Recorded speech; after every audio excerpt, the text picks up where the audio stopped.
दोस्तों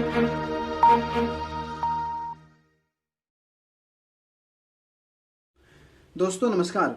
कल अमृतसर के गोल्डन टेम्पल से एक बहुत ही हैरान करने वाली घटना सामने आई है। सबसे पहले आपको पूरा घटनाक्रम बताते हैं और उसके बाद हम बताएंगे कि आगे क्या कुछ हुआ है।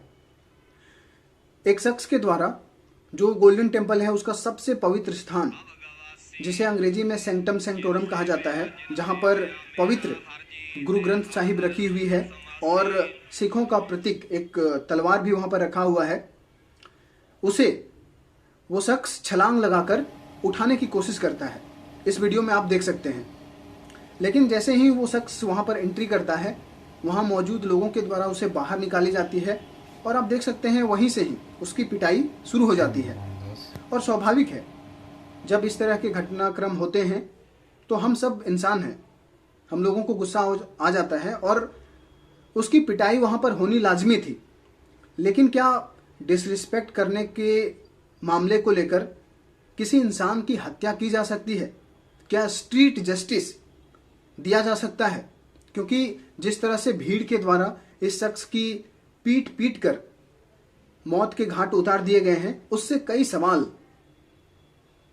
As a nation, as a religion, as a follower of religion सबके ऊपर खड़ा होता है। मतलब कहा जाता है ना कि कोई भी धर्म इतना कमजोर नहीं होना चाहिए कि किसी के कुछ कहने पर या किसी के कुछ बोलने पर, किसी के कुछ छापने पर वो कमजोर पड़ने लगे या फिर उसमें कोई नुकसान पहुंचे। ऐसा कुछ भी नहीं होना चाहिए, ऐसा कहा जाता है। आपने हिंदू देवी देवताओं पर कितने ही कार्टून्स, कितने ही गालियां, कितने ही इनडायरेक्ट भरवल जोक्स देखे होंगे, पढ़े होंगे, लेकिन क्या कभी किसी हिंदू ने बोलने वाले को, लिखने वाले को, छापने वाले को मौत के घाट उतारा है? और ये सिर्फ पहला इंसिडेंट्स नहीं है। मतलब इस तरह की घटनाक्रम हमारे देश में लगातार होती आई है। मतलब मैं सिर्फ हिंदुइज्म की बात नहीं कर रहा। हिंदुइज्म का एग्जाम्पल देना इसलिए जरूरी है क्योंकि मुझे लगता है जितने भी एग्जाम्पल्स मैं दूसरे रिलीजन में देख रहा हूं, मुझे लगता है कि सबसे टॉलरेंट अगर रिलीजन कोई है तो वो हिंदुइज्म है। कुछ भी बोल दो, देवी देवताओं को गाली दे दो, पूजा पाठ को लेकर कुछ भी कह दो, आपको कोई भी व्यक्ति जल्दी से नहीं टोकता है। क्योंकि हमें पता है कि कोई हमारा रिलीजन, हमारा जो धर्म है वो इतना कमजोर नहीं है कि किसी के कहने पर, किसी के गाली बक देने पर हमारा जो रिलीजन है वो डिसमेंटल हो जाएगा और हिंदुइज्म ही समाप्त हो जाएगा। सबसे पुराना रिलीजन है। हम उस दिन भी अगेंस्ट थे जब किसी व्यक्ति को गाय के नाम पर किसी हिंदू के द्वारा हत्या कर दी जाती थी, लिंचिंग कर दिया जाता था। हम उस दिन भी अगेंस्ट थे और आज भी अगेंस्ट हैं। और सबसे हैरान करने वाली बात सामने ये आ रही है कि जितने भी लोग हैं वो चुपचाप बैठे हुए हैं। मतलब इस घटना को लेकर इतनी बड़ी घटना हुई है अमृतसर के गोल्डन टेम्पल में, जहां पर मतलब सिखों का सबसे पवित्र स्थान है वो, उस जगह पर यह घटना होती है। सबसे पवित्र स्थान पर किसी व्यक्ति की सिर्फ डिसरिस्पेक्ट करने के नाम पर हत्या कर दी जाती है। उसको लेकर कोई भी बोलने को तैयार नहीं है, कोई नहीं बोल रहा है। और ना बोलने का सिर्फ एकमात्र कारण है, एकमात्र वजह है, वो है अगला चुनाव। क्योंकि वहां पर चुनाव होने वाले हैं और कोई भी पॉलिटिकल पार्टी या फिर कोई भी एक्टिविस्ट, कोई भी ऑर्गेनाइजेशन नहीं चाहता है कि उसके जो बने बनाए फॉलोअर्स हैं, बने बनाए वोट बैंक हैं। मैं एक्टिविस्ट को इसमें इसलिए इंक्लूड कर रहा हूं क्योंकि उनके भी फॉलोअर हैं, उनके भी हित शामिल होते हैं इन चीजों को लेकर। तो कोई भी एक्टिविस्ट, कोई भी पॉलिटिकल पार्टी, कोई भी नेता, कोई भी दल कुछ भी बोलने को तैयार नहीं है। एक कंडेमेबल जो पोस्ट होता है वो भी किसी भी राजनीतिक दल के द्वारा अब तक नहीं की गई है। और इससे सवाल पैदा होता है, इससे सवाल खड़ा होना चाहिए। एक रैशनल पर्सन होकर इस चीज को सोचिए कि हम किस तरह के सोसाइटी में अब हम जीने लगे हैं कि किसी व्यक्ति की लिंचिंग हो जा रही है, सरेआम लिंचिंग कर दी जा रही है रिलीजन के नाम पर, और कोई बोलने को तैयार नहीं है।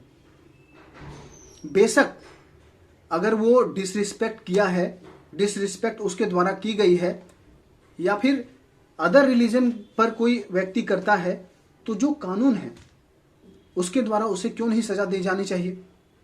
मानते हैं कि हमारे कानूनों में बहुत सारे लूप होल्स हैं, लेकिन इसका मतलब ये नहीं कि हम कानून को अपने हाथ में ले लें और इंस्टेंट जस्टिस या स्ट्रीट जस्टिस जिसे कहा जाता है वो कर दें।